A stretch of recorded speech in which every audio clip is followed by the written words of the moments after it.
This is not fiction. This is not prophecy. This is not a movie trailer. This is reality. And reality, my brothers and sisters in humanity, has turned into a nightmare. On June 13th, 2025, before dawn broke over Iran, the sky turned red, not from the sunrise, but from Israeli warplanes, slicing into Iranian airspace, carrying missiles, carrying death.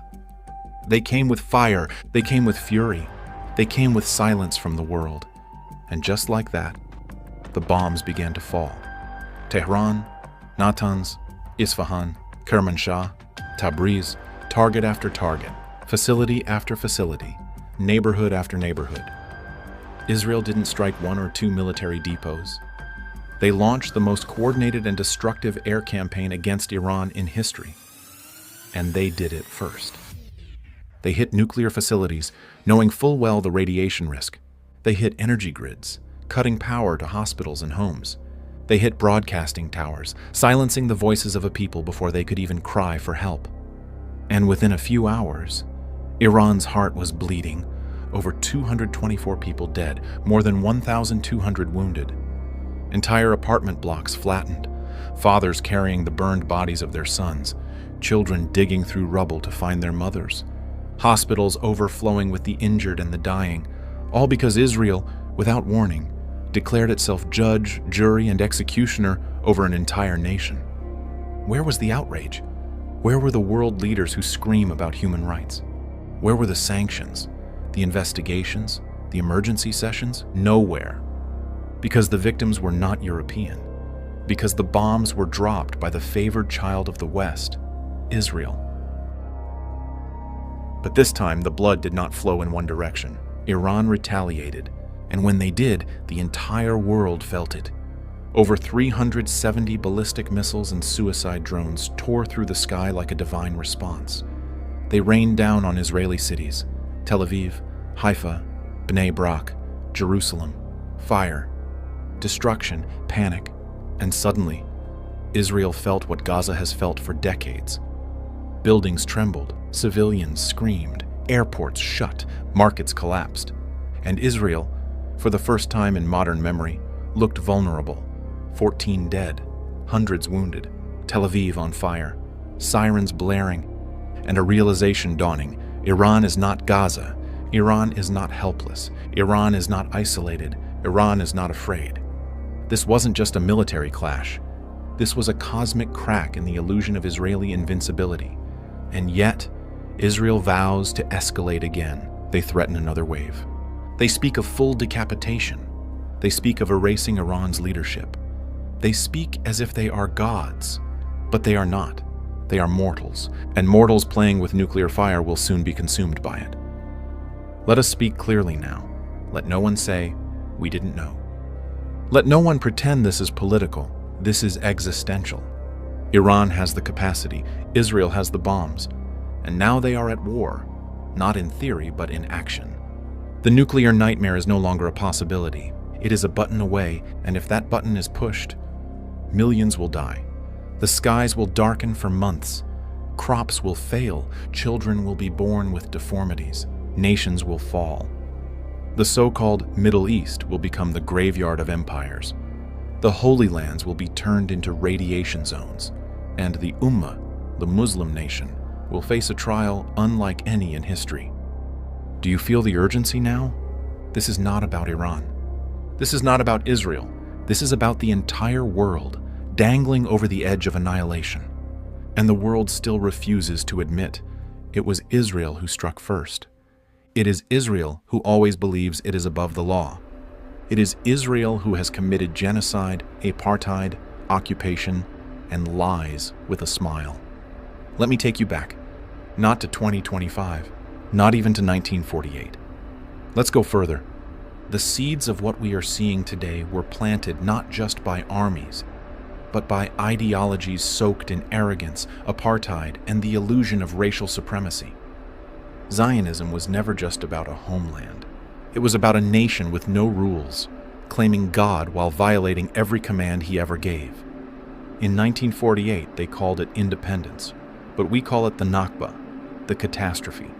Over 750,000 Palestinians were ethnically cleansed, villages erased, pregnant women shot, babies buried under rubble, elderly burned alive in mosques. And the world, the civilized, democratic, freedom-loving world, looked the other way. And Israel, it was rewarded.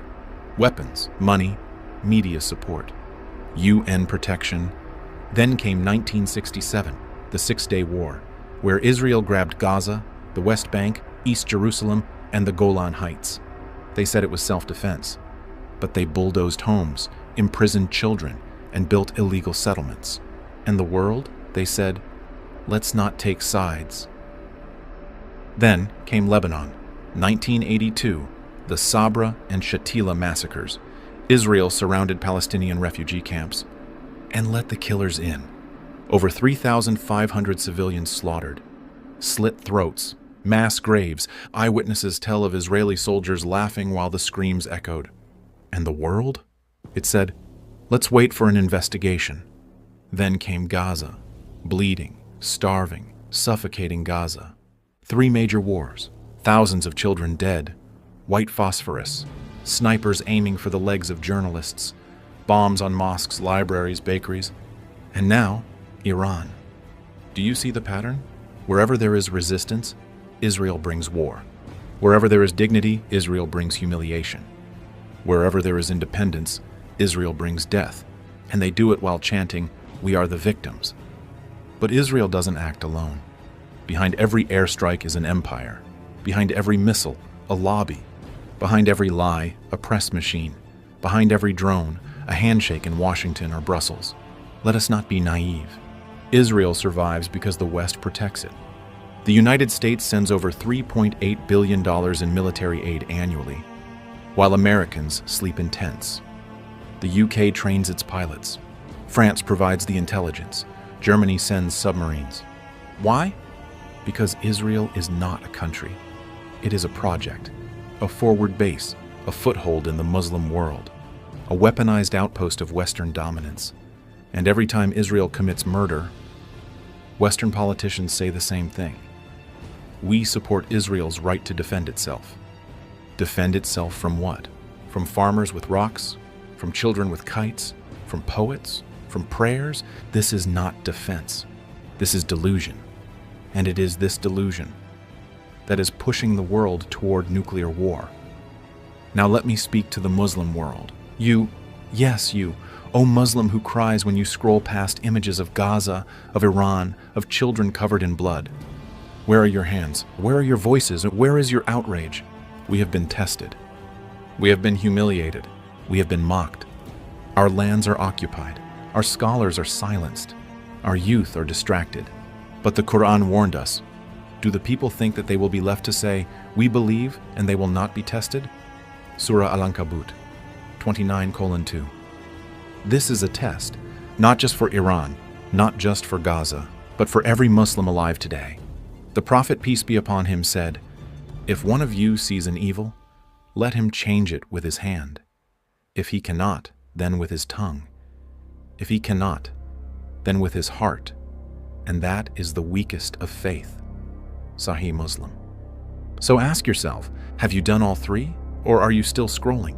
You've seen the fire, you've seen the blood, you've seen the bombs, but now I ask you, have you seen the signs? Because this is no longer just war. This is something deeper, something darker, something prophetic.